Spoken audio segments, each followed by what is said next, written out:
this conversation, I just want to point out that it is such a privilege and such an honor to be in the presence of such amazing women today. When I got invited, I thought it was just going to be maybe like 20 people. And then Usta told me last night that no, actually, I think more than 100 people are coming. And I was very nervous, but I got here and everyone is so welcoming and so beautiful and so inspiring. Would you say that legislation is playing a vital role in changing the participation between females and males in the built environment? Because we do know that there are these programs. I think it's another conversation if the execution is happening accordingly. We can't have that right now. But as a woman that is in the space, would you say that legislation is playing effective?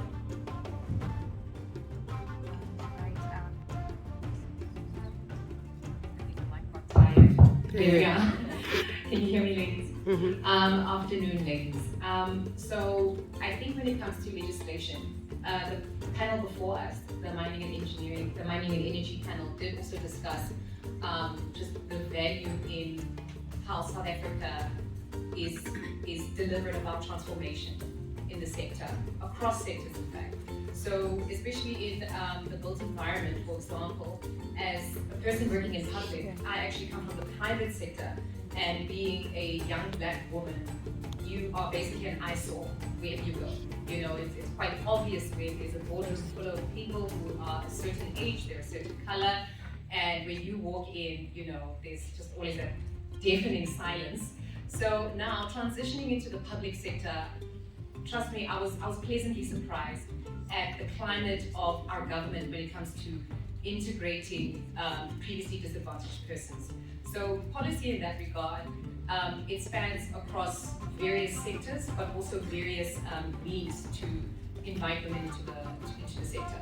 So with our organization, for example, not only do we put it part of our contracts with the grant recipients, because we offer grants, we invest in developments across South Africa. So we ensure that the person coming forward to apply for our funding, first and foremost, they are transformed. We question their transformation imperatives, right from their board level down to their staff and management.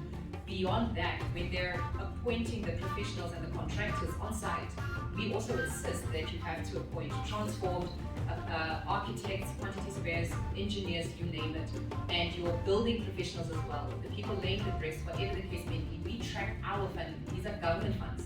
So we want to know that every cent of taxpayers' money is going towards entities that are transformed.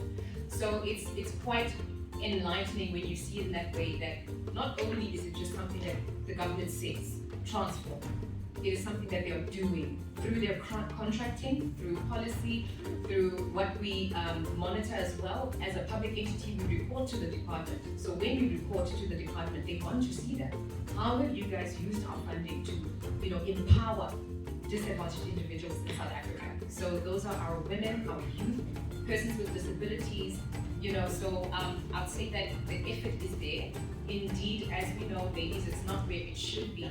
But indeed, I love the previous panel where there was just that little, push for us to be positive today. So there is movement. And what we do is we encourage support. So we always say, guys, it's one thing to say, okay, let's do better, let's get somewhere, but how will we get there if you don't provide the support? So we ensure with everything that we do, what is the support function of our organization? How do we ensure that, yes, the sector isn't what it should look like, but then perhaps let's provide support initiatives. So we have an entire department that is dedicated to empowering, supporting, giving training, workshops, whatever the case may be. So I think that that's the best way for us in South Africa to ensure that us as women, we get somewhere. Look for those opportunities for support and encouragement, to get yourself ahead. As long as those initiatives exist, there's no reason to sit back and not take advantage of them. Can you please give her a round of applause? And I think it's very important that she's not being theoretical. She's saying this is something we're actively doing. Isn't that amazing? We're being supported as women, and if you didn't know, you'll walk out of here knowing today that you need to do more research. These initiatives exist. There are people that can help you. I think that's very, very amazing. And just to add, Slee, I think just personally speaking, and a piece of advice I'd like to give the ladies today is just to say, I'm the kind of person who never wants to leave my destiny in the hands of someone else, right? So if you're just going to say, oh, the sector is male dominated, let me just keep to my lane and not participate, you are leaving your destiny in somebody else's hands. You rather take control. What can I do to get involved in the sector and ensure that you've turned every rock to make sure that, you know what, I didn't fail because I didn't try. You know what I mean? So I think if we all just work towards that kind of direction, we'll see a lot of change in the built environment. Definitely. So just to answer the question from this side of the room when it comes to research and development, right? So in South Africa, especially also in our sector, we're always looking for innovative ways to deliver housing. And you know, especially social housing is primarily rental housing for affordable, it's supposed to be affordable rental housing for low income earners. So of course we're always looking for ways to, you know, innovate in that sector. We want our developers to come through with different technologies and ways and means to either deliver the project faster, and that reduces you know, its carbon footprint and so on and so forth. So with those kinds of initiatives, I know that the government does have programs when it comes to research and development. You'll just have to look for them. Because in the public sector, there's more than one way to access government support. So there are those programs where you can access funding towards research and development. And it's also more about pitching to entities in the development space when it comes to, you know, exploring these opportunities, and even entities that are already delivering those kinds of materials in the market today, and assessing ways and means to actually interact with them, engage with them. So I hope that provides some guidance. But aside from that, if we just talk about the cultural question, I don't know if anyone wants to take it, but I wouldn't mind just giving it a go. In all things, you know, addressing problems at the root cause is the solution. Yeah. So the fact of the matter is, in South Africa, those are one of the biggest challenges we have, is that we are very urban and developed in our inner cities. However, not only do we have our informal settlements in our townships, we also have our rural areas.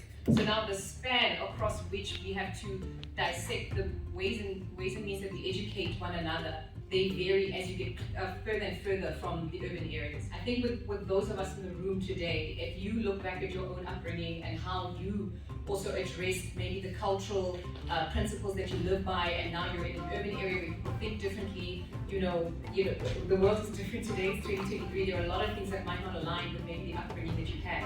So in all things, and especially it goes back to your initial comment about confidence, all those things have an impact now as a professional, and you're building your professional career. And my best piece of advice is that it's all about equipping yourself, you know. So when you empower yourself, whether educationally, but also socially, psychologically, emotionally, that is the only way you'll be able to navigate those kinds of differences. So even as a woman professional, I'm young, I'm black, we've had to navigate those kinds of issues where you're in a boardroom full of people twice your age, and yet you have to get across what you came here to do. So my only confidence was backed by the fact that I know what I'm doing. I'm educated, I have the skill, I know what we're doing, and my input is valuable. And more than anything, if that's the foundation of your presence in the room, it's undeniable. So always just empower, educate, and encourage yourself. That's the best thing that you can do.